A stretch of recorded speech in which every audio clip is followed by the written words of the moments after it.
माननीय मुख्यमंत्री जी को हम लोग 2500 साल से जानते हैं। वो तो बड़े संयम के साथ, बड़े शालीनता के साथ बात करते थे, लेकिन इधर कुछ दिनों से जो उसकी जबान फिसलने लगी है और जिस तरह उनका अंदाज होने लगा है, बात बात पर गुस्सा करने लगे हैं कि मानसिक संतुलन के बारे में लोग बोलते हैं, लगता है कहीं न कहीं कुछ ऐसा है, दिखता है। माननीय मुख्यमंत्री के सेहत के बारे में हम लोग चिंतित हैं। वोट की राजनीति में दीदी कहते हैं आप उसको, लेकिन दीदी का मामला जिस तरह से चीरहरण करते हैं, ये कहीं से मुनासिब नहीं है।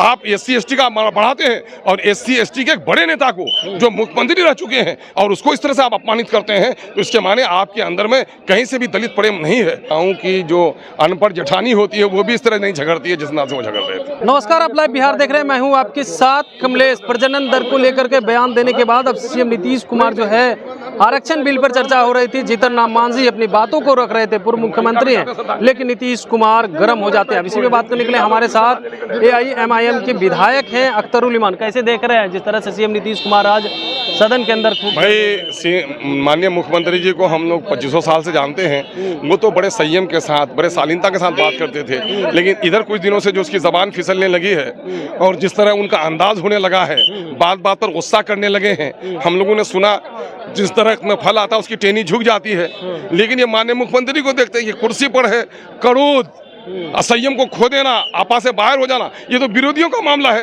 ये विरोधियों वाला लक्षण उसके अंदर में कैसे आ गया? लगता कुछ गोलमाल घोटाला है। क्या गोलमाल घोटाला ये है कि उनके मानसिक संतुलन के बारे में लोग बोलते हैं, लगता है कहीं न कहीं कुछ ऐसा है, दिखता है। माननीय मुख्यमंत्री के सेहत के बारे में हम लोग चिंतित हैं कि माननीय हमारे 13 करोड़ की जनता का नेता हमारा है, उसका ये अंदाज, खास करके भी एक दलित नेता के साथ।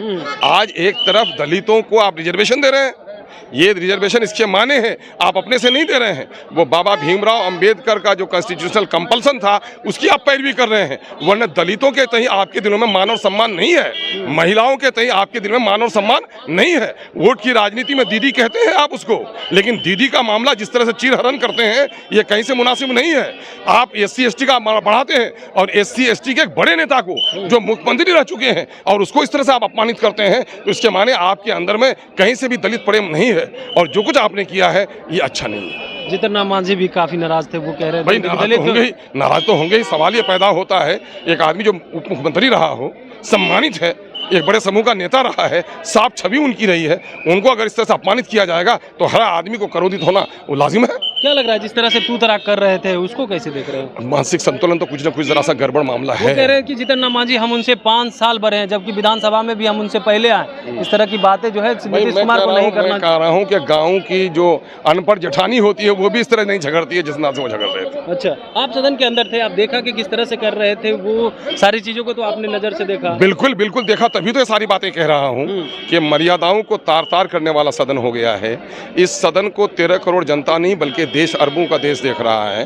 वो क्या समझेगा बिहार के बारे में? हमारी नई पीढ़ी, हमारे राजनीति में नए लोग क्या समझेंगे इन चीजों को? ये बहुत दुखद घटना हुई। आप क्या चाहते हैं जिस तरह से वो आज हरकत कर रहे थे, पिछले दिनों ही बात को रखा, अब उसको आप लोग क्या नहीं, चाह रहे हैं? सरकार के लोगों को बैठना चाहिए और इनके बारे में समझना चाहिए कि आखिर ये मामला क्यों होता है। उनके शारीरिक तौर पर उनके सेहत के लिए इन लोगों को कुछ न कुछ काम करना चाहिए। कह रहे हैं कि जाएंगे राज्यपाल से मुलाकात करने, कहेंगे इनका इलाज कराने की जरूरत है। अभी पूरे तरह अब जाहिर वो सीनियर लीडर है, उनकी सोच भी सही हो सकती है। चलिए, बिल्कुल। तो आपने सुना, हमारे साथ थे AIMIM के जो विधायक हैं अख्तरुल इमान। उन्होंने साफ तौर पे कहा है कि इनका मानसिक संतुलन जो है अब बिगाड़ चुका है, क्योंकि 13 करोड़ जनता का ये लीड कर रहे हैं और इस तरह की वो बातें कर रहे हैं, उसमें भी दलित अपमान कर रहे हैं। पहले तो महिला अपमान, अब जो है दलित अपमान कर रहे हैं। वो जो है साफ तौर पे कहते नजर आए कि 13 करोड़ जनता का जिस तरह से ये जो है नेता हैं और उनकी छवि अच्छी थी, वहीं पे जीतन राम मांझी को जिस तरह से सुनाया था उसको लेकर के भी कहा कि देखिए जीतन राम मांझी वो सच्ची कह रहे हैं, वरिष्ठ नेता हैं, तो वो तो इस तरह की बात को कहेंगे ही। Kamlesh Kumar, live Bihar, Patna. Live Bihar YouTube पर सब्सक्राइब और Facebook पर लाइक जरूर करें।